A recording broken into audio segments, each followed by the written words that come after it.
I'm here to share today because I had an experience with suicide. I was married for 15 years, and my husband is was a military member, and he committed suicide after a very long illness, or attempted to commit suicide. He actually lived through the attempt and didn't die until 3 weeks later. 3 weeks of being in a coma and on life support later. He passed away, and it was a very hard time in my life for me and my son. I have a son that was 10 years old when it happened. My daughter was 20. And we worked through it by working with American Foundation for Suicide Prevention. The San Antonio chapter is helped us beyond measure. On top of that, my husband passed away July 13th. When we went back to school August 15th, we had found out that a very prominent student in the school that I teach high school at had committed suicide as well. And that ensured that my Future Business Leaders of America chapter at the school that I teach at wanted to do something to not only support our community, our school community, but also to support me. They'd been in my classes forever. They knew my husband. He'd been around for different things. And they felt like it was up to us to make a difference in people's lives. So what we did is we partnered with the Alamo chapter, and we went beyond just doing the Out of the Darkness walk. Instead, we created an Out of the Darkness walk for my school, and we made sure that we supported everybody. This student was a member of our band, which our band has over 1,000 members. And we supported them, as well as every single one of them supported me through everything. The way I dealt with it was allowing them to see how raw and vulnerable it is as a spouse and as a child, letting my son talk about his experiences so that they understand, anybody who's contemplating suicide understands that it's not just themselves that they need to worry about, but also their family.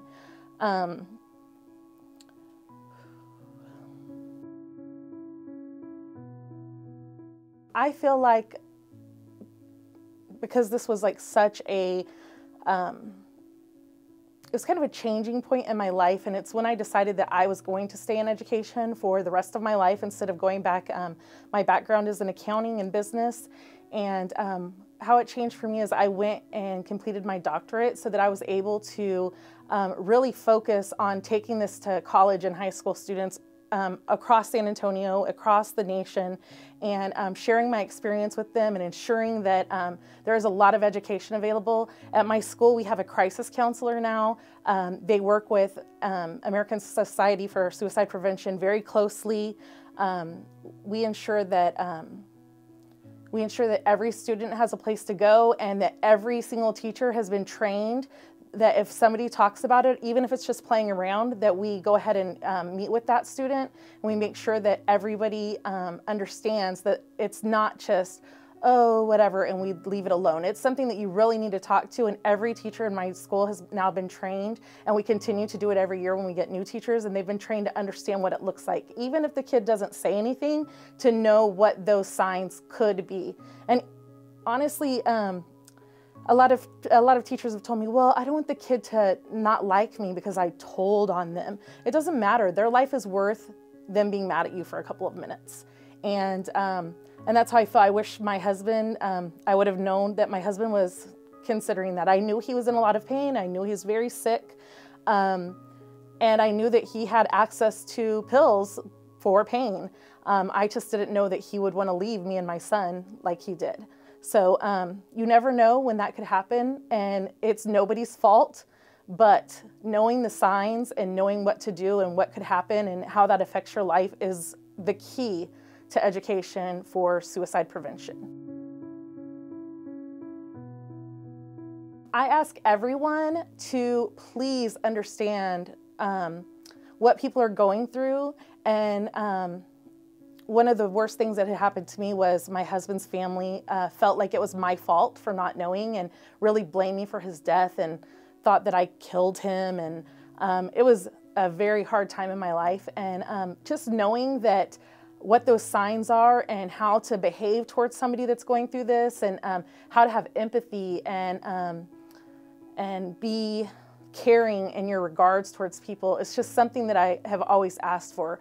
My second ask is that please, please, please educate everyone you know about suicide prevention and what you can do for teens, because it's more prevalent in teens. And even now, during our crisis that we're having now in the pandemic, they're home. They don't have people to reach out to. We don't see, teachers don't see your student all the time.